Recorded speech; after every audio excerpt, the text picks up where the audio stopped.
I've been involved with CMDA since I was a medical student back in the 1970s. I was here at University of Tennessee, and one of the professors met with 2 or 3 of us, which was all there was of CMDA during those days. My whole life has been one in which God has been working in me to try to mold me into the person He wants me to be. And so throughout my life, there have been various influences, various people, various experiences that God has used in order to mold me better into the person He wants me to be. CMDA has been one of those major influences. To be able to come together with other Christian doctors and to say, well, how do I do this? How do I be a Christian doctor? How did you do this experience? How do you witness to your patients? How do you handle the money issues? How do you build the poor? How do you take care of the dying?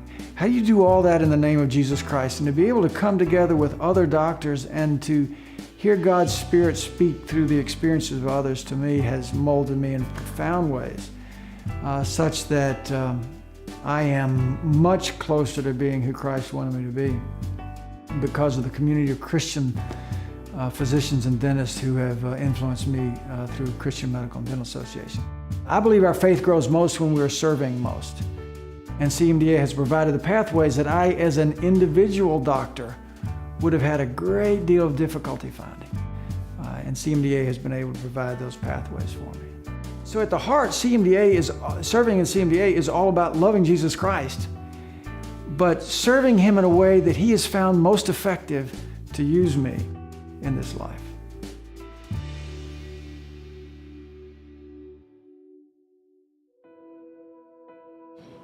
If CMDA was not here, I don't know that I could have made it through my first couple years of med school.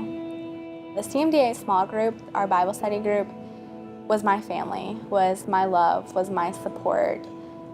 I just don't think I could have done it without those girls. We shared everything together, and I needed that the first couple years of med school, and I think everybody needs that, honestly. And whether it's just a season of learning how to let other people care for you or how to care for them or learning about discipleship, all those things the CMDA group taught me. And I feel like I am now on a platform that I can go forth and succeed in residency and succeed in those anxieties and those fears that I have based on the things that CMDA taught me.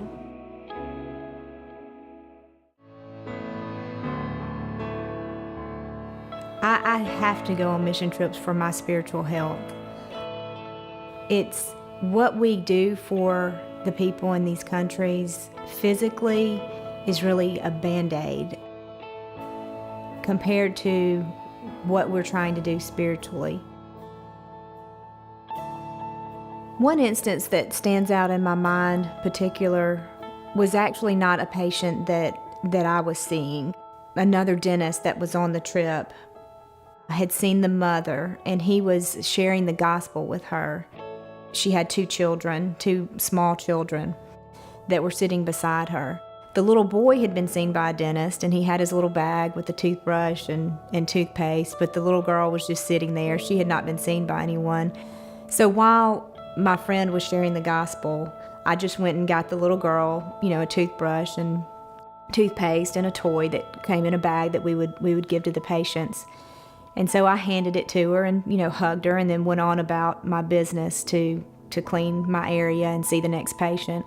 And she came up behind me and tugged on my shirt and just, had speaking in Spanish, of course. And I just hugged her and kind of sent her, back over to wait on her mom. A few minutes later, she came and tugged, and it was just a little bit louder, saying the same things. But I didn't have a translator with me at the time.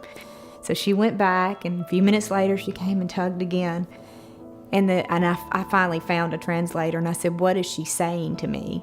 So he communicated with her, and he turned to me and he said, "She wants to know if this is hers to keep."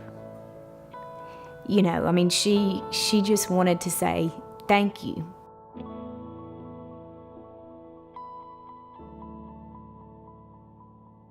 So I found out later by speaking with my friend that the mother had not heard the gospel before. And even though she had dental needs, she had come to the clinic because she and her 2 children had been sleeping on the street and they wanted a mattress. And so this little girl who had been sleeping on the street, who had nothing, instead of just grabbing what I gave her, and running off, she wanted to make sure that it was hers to keep and was just so appreciative to have a toothbrush and a toothpaste. So if that tells you the mindset, the difference between the patients we see here and the patients there, I mean, that's part of why it's so overwhelming.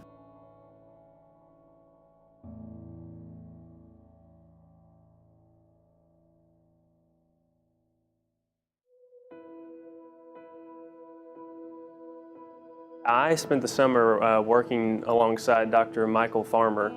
He is a radiation oncologist and involved with CMDA. It was the most impacting summer I've had in my lifetime, I would say.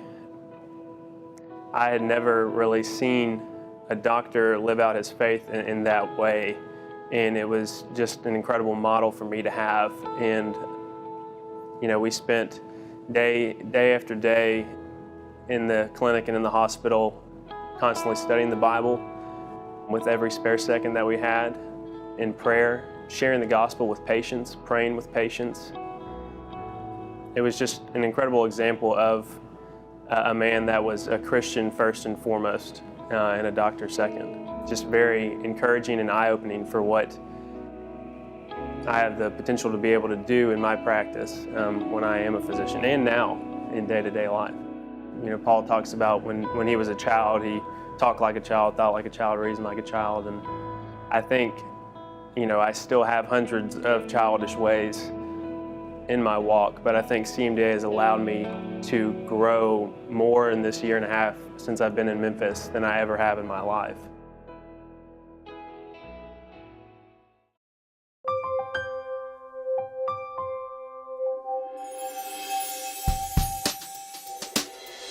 I was invited by a friend to participate in CMDA and fell in love with Ken and the ministry and the students.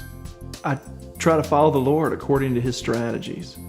So because I'm a doctor, I've invested spiritually in a handful of the medical students at University of Tennessee, training them for world impact.